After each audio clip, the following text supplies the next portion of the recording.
Everyone, welcome back to my channel. তো আজকে সকাল সকাল ভালোই একটু রোদ উঠেছে। তো আজকে ব্রেকফাস্টে বানিয়েছি এ দেখো রুটি, আলু ভাজা আর এই যে শশা কেটে নিয়েছি একটু। তো সবাই তো বেরিয়ে গেছে, তো এখন একটুখানি নিজে নিজে এখন আমি ব্রেকফাস্ট করব আর একটু তোমাদের সাথে গল্প করছি। তো দুদিন ধরে এত বৃষ্টি পড়ছে না, মানে পড়ছে রোদ উঠছে আবার বৃষ্টি পড়ছে, রোদ উঠছে আবার বৃষ্টি পড়ছে, কাপড় চোপড় শোকাচ্ছেও না ঠিক করে। আর দেখবে আমার গাছে আবার একটা ফুল ফুটেছে। ওই রোজ একটা করেই ফুল দেয়, এর বেশি আর দেয় না। যাক, একটা করে তো দিচ্ছে ফুল। কি সুন্দর হচ্ছে। সকালে আমার গোপুসোনা পুজো হয়ে গেছে, খেতে দিয়ে দিয়েছি। এই দেখো স্নান টান করে সুন্দর করে বসে পড়েছে নিজের জায়গায়। সেদিন যে নাড়ু বানিয়েছিলাম, সেই নাড়ুটা সব খাওয়া হয়ে গেছে, আর দুটোই আছে। ভালোই হয়েছে। এরকম নাড়ু বানানো থাকলে খেতে ভালো লাগে, তাই না? দেখো, বলতে না বলতেই আবার বৃষ্টি শুরু হয়ে গেছে। তো আজকে রান্না করছি এই যে রুই মাছ করব। রুই মাছ এমনি আলু দিয়ে ঝাল করব। আর আরেকটা এখানে ভাত বসিয়েছি, আর রান্না হয়ে গেছে মোটামুটি। এই যে বাঁধাকপি ভাজা করেছি দেখো, আর করেছি এখানে ওল মাখা। আমরা যে ওল খাই সেই ওলটা পেঁয়াজ তারপর কাঁচা লঙ্কা দিয়ে রসুন দিয়ে মাখা করেছি। ওল মাখা না দারুণ লাগে খেতে। তো এখানে আলু দিয়ে, এখানে আদা রসুন দিয়ে মাছটাকে কষিয়ে রান্না করছি। রোজ রোজ না মাছ খেতেও একদমই ভালো লাগে না, জানো তো। ভাবি মনে মনে কি রান্না করব কি রান্না করব। একবার নিরামিষও বাচ্চারা খেতে চায় না, ওদের তো সব থেকে বাচ্চাদের জানোই ফেভারেট হচ্ছে চিকেন। চিকেন করলে রোজই ভালো। তো এখানে এনেছিলাম লেবু বাজার থেকে, এই যে বাতাবি লেবু হয় না, এখন বাতাবি লেবু পাওয়া যাচ্ছে খুব।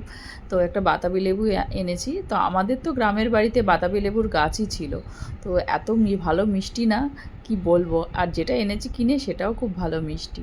তো এখানে দেখো সেদিন রথের মেলার থেকে এনেছিলাম এই যে হানি কিনেছিল বল, যেগুলো জলে দিলে পুরো একদম ফুলে যায়। তো ওই দেখো ওগুলোকে গ্লাসে দিয়ে এরকম ফুলে এরকম কালারফুল বল হয়ে গেছে, দেখতে সুন্দর লাগছে না? মাছের ঝোল রেডি। মাছের ঝোল হয়ে তো এটা না পাস্তা বানিয়েছিলাম সকালবেলা, হানিকে টিফিনে দিয়েছি, তো একটু বেঁচে গেছে, এটা রেখে দেব। তো চলো, হানির খাওয়া হয়ে গেছে স্কুল থেকে এসে, এবার আমি খাচ্ছি। হানি এখন সন্ধে দিচ্ছে ঠাকুরের, আজকে ও বললো আমি সন্ধে দিয়ে দিই। তাই এখানে হানি সন্ধে দিচ্ছে, আবার সন্ধে দিতে দিতে আবার টিভিও দেখছে। গপুকেও দিয়ে। তো এখানে না দুধের ছানা কাটাচ্ছি আর কি, ছানা বানাচ্ছি। দুধ ছিল, এর মধ্যে লেবু দিয়ে একটু এই ছানা বানিয়ে নিচ্ছি। তো হানি না কালকে স্কুলে বলছে পনির পরোটা নিয়ে যাবে।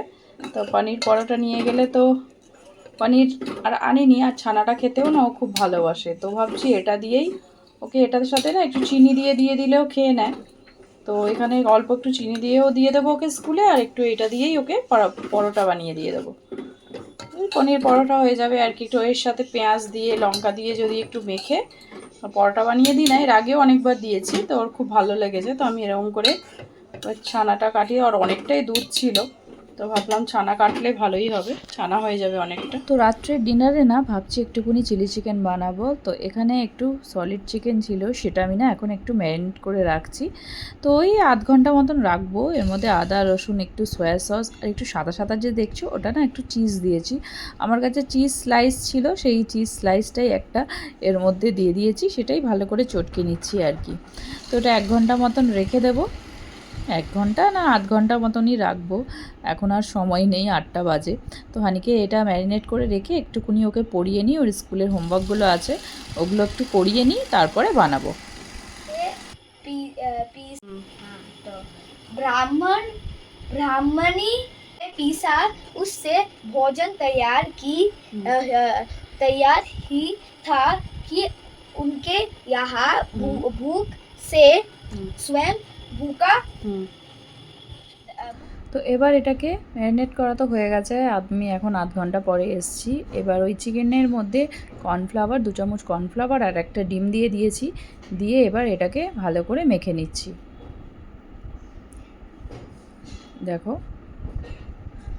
ওই ডিম দিয়ে আর কর্নফ্লাওয়ার দিয়ে চিকেনটাকে ভালো করে মেখে এবার বড়া করে নেবো। চিলি চিকেন রেসিপি সোজাই, তোমরা সবাই জানো।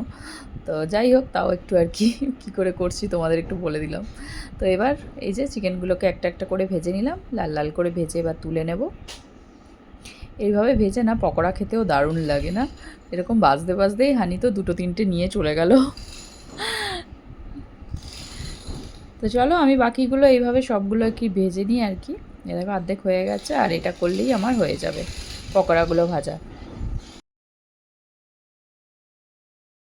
তো আমার সবগুলো চিকেন ভাজা হয়ে গেছে, এই দেখো। আর একটা কড়াই নিয়েছি, ওর মধ্যে ওই ভাজার তেল থেকেই অল্প একটু তেল কড়াইতে দিয়ে দিয়েছি। এবার এর মধ্যে দিলাম রসুন কুচি, দেখো অল্প একটু রসুন কুচি, এটাকে একটুকুনি হালকা একটু ভেজে নেব। ভেজে এর মধ্যে পেঁয়াজ দিয়ে দেবো। তো চিলি চিকেনে তো ক্যাপসিকাম দেয়, আমি ক্যাপসিকাম দিইনি, শুধু পেঁয়াজ দিয়েই জাস্ট একটু ড্রাই ড্রাই মতনই করব, খুব একটা ঝোল করব না। তো ওই আর কি মাখা মাখা টাইপের। তো এখানে পেঁয়াজটা দেখো কেটে নিয়েছি। সবাই হয়তো বলবে যে চিলি চিকেনের পেঁয়াজ তো এরকমভাবে হয় না, জানি আমি, কিন্তু পেঁয়াজটা আজকে আমি এইভাবেই ঝিরিঝিরি করেই কেটেছি, এমনি আর কি, জাস্ট ওইভাবে বড় বড় না করে এইভাবেই করলাম। আর তো আমার ইচ্ছা হলে আজকে এরকম ঝিরিঝিরি করে করি। তো এটাকে এবার একটু লাল লাল করে একটু ভেজে নিচ্ছি। অল্প একটু দিচ্ছি আদা রসুনের পেস্ট, 1 চামচ মতন দিয়ে এবার সবগুলোকে ভালো করে একটু মিক্স করে নেব। তো এবার এর মধ্যে দিয়ে দিয়েছি টমেটো সস, চিলি সস আর একটুকুনি সয়া সস, সবগুলো দিয়ে ভালো করে এটাকে একটু মিক্স করে নিচ্ছি।